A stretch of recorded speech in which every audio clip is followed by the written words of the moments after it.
गे छौरी केतबो तू कम रहिले बाजे अब तोरा पब्लिक के मिलतौ नहीं कोनो जवाब।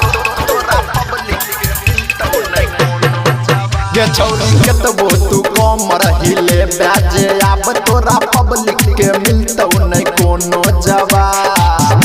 हम जे कहै छियौ कियो बजतौ नहीं चूं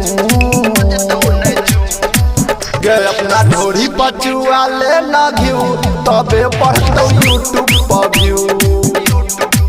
गे अपना ढोरी पचुआ ले ना घिउ तबे पढ़तौ यूट्यूब पर व्यू।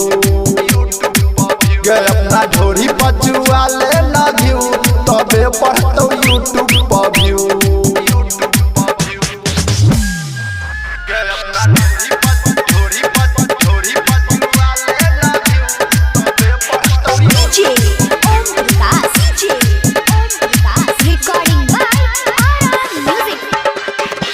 वायरल है गायक के रात में गोरी सब छौरा के बनबा तू ही कमजोरी।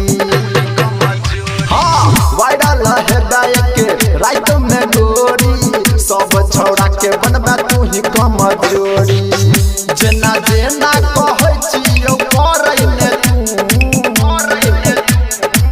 गे अपना ढोरी पचुआ ले ना घिउ तबे पढ़तौ यूट्यूब पर व्यू।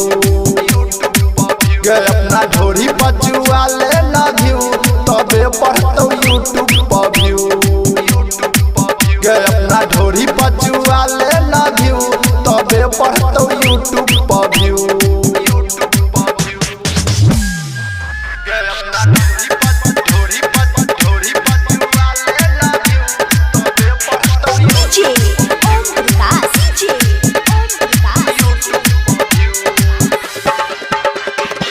ले आजा तू बन जेदा बरांड सब छौरा तब करतो तोरे डिमांड।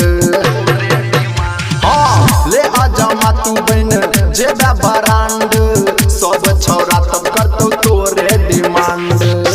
राइटर राजा रमेश कहो मानै ने तू गे अपना ढोरी पचुआ ले ना घिउ तबे पढ़तौ यूट्यूब पर व्यू। गे अपना ढोरी पचुआ ले ना घिउ तबे पढ़तौ यूट्यूब पर व्यू। गे अपना ढोरी पचुआ ले